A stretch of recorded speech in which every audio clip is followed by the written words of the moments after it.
When the storm hit, I was in transition from Loyola University to the New Orleans Jazz Orchestra. The town was a ghost town at that time, and over the several months after that, into 2006, I began to see more and more Latinos. I remember that we got in the office from Tulane University, and we were sitting there, and we had a black housekeeper who was cleaning the office every day as part of the Tulane staff.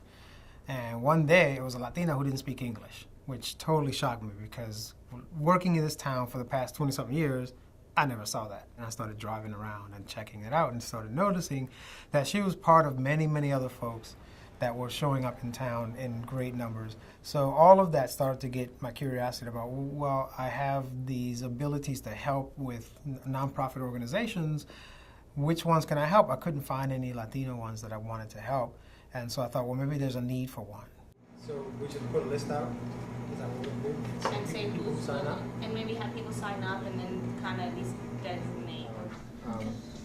Direction and learn from that. Puentes means bridges. And Puentes New Orleans was founded as a community development organization, and it still is to this day. And like most community development organizations around the nation, our focus is economic asset building. But with limited resources and little assets, we decided to focus on some programmatic areas around building up the community, looking at social asset building. I received an email inviting me to some kind of orientation for one of the first programs that Puentes launched, which is called Latinola Votes, which is a very easy task of just registering voters. And we do a lot of work in bringing the Latino community and other communities, particularly the African American community in New Orleans, together. I don't ever see a lot of Latinos and African Americans coming together. Growing up here, I didn't see that. So one of the things that I wanted to bring to the institution was this idea of teaching Latinos how to engage and create meaningful working relationships, because a lot of the issues that Latinos face, except for culture and language, are pretty much the same as any other sort of disenfranchised or disadvantaged community facing whether it's educational disparities, economic disparities, whatever it may be. And the same for the African American community. I wanted them to get to know the Latino community. So we started with a colleague of mine, Harold Clark. We started something called the Black-Brown Forum to start to bring together African American and Latino leaders. I mean, maybe we want the panel to be there 40 minutes or so just to kind of present the different challenges, their opinions, just to hopefully generate. And what was really exciting is that none of these people at this table, and me including, and I would assume a lot of the people at this table, had ever been in that situation in the city of New Orleans. They'd never sat across Latino members of the community as an African American, or I had never sat across African American community members and leaders. And actually, that's all we wanted to talk about was interracial relations. Then we talked about, well, what are we going to do? Because these are folks who are used to doing things, and they didn't want to just sit around and have conversation. And today, the Black-Brown Forum is changing to be more inclusive, because now we have Vietnamese folks at the table, we have white folks at the table, and we want to sort of make it more multi-ethnic. Puentes and Vela, we started to work together because we saw that we had similar issues in terms of like what the Latino youth were dealing with and what the Vietnamese youth were dealing with, and it sounds like almost exactly alike. Because we did that, they really felt like more of a community, right? And Lucas and I, we're like Facebook friends, so like we're on a different level now too. Because again, I think it's important to learn like where we come from and what we do and why this work is so important. We can be working partners, but we could also be friends. I actually found me a friend who I can genuinely say beyond surface, because that's one of the things that I think as a New Orleanian, we've always been very open about saying, oh, I have white friends, but I genuinely have a friend who I consider to be very genuine to me as a person. Anytime the two of us walk into a room together and we sit down and start articulating the same kind of thoughts, every time that gets replicated around the city, it's a powerful thing, and it helps bring the city together. Right, it's a rippling effect. And so I think that that's the beauty that you actually got out of Katrina. But when you actually think about the difference that's happened in the city of New Orleans, it has to do with relationships. Community building. It's community building. And I think that that's something that no one will ever be able to talk about if they don't really take a look at what's the difference.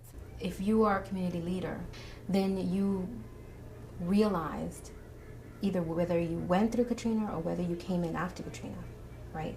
How everyone's community, individual communities, whether you're Latino, whether you're Black, whether you're white, whether you're Arab, or whether you're Asian American, how interconnected your lives are, more so than you ever thought humanly possible. In terms of what's a really big challenge around this work, it's always going to be fear.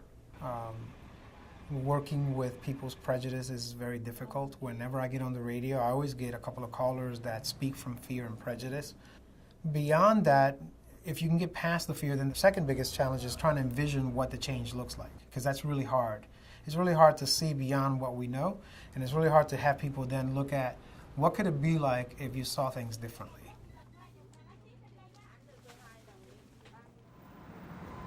I think other cities can learn so much from New Orleans. We are literally a laboratory of innovation.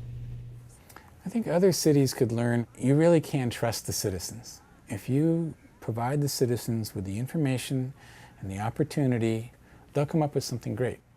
Always look for more ways to include more people. What has allowed this city, this region, the state, the Gulf to survive is her people.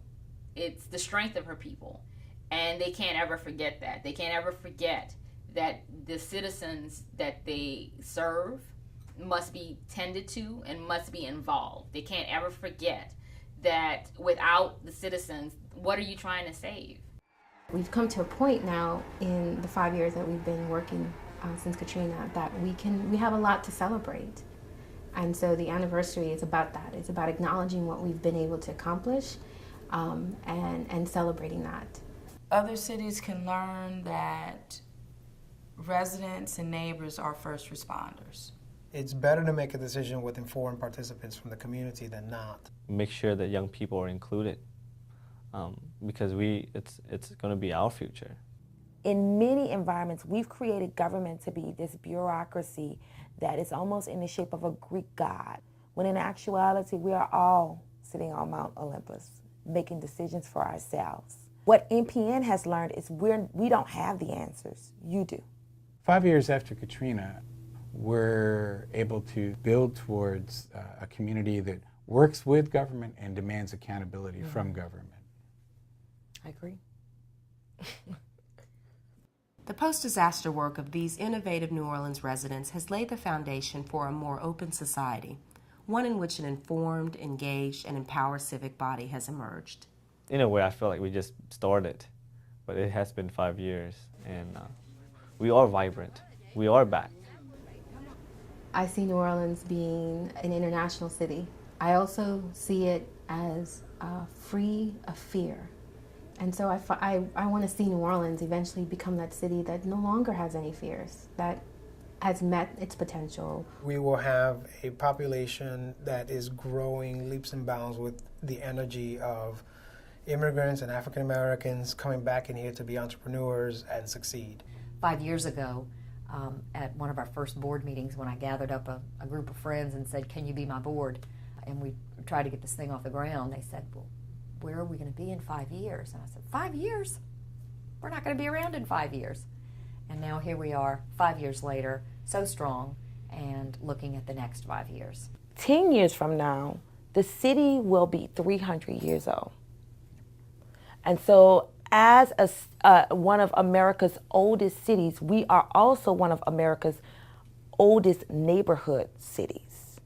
And so when you think about having a process in place that has changed, I mean, New Orleans is the cutting edge of everything. Our citizen participation project is one of the first to actually include a holistic fabric of neighborhoods. We are talking about revolutionizing the way we look at education. We are at the forefront of changing and revolutionizing the way America looks at its urban cities. And so I see us in that 10-year time span, or even that 5-year, reaching a peak that leads cities more so than follows.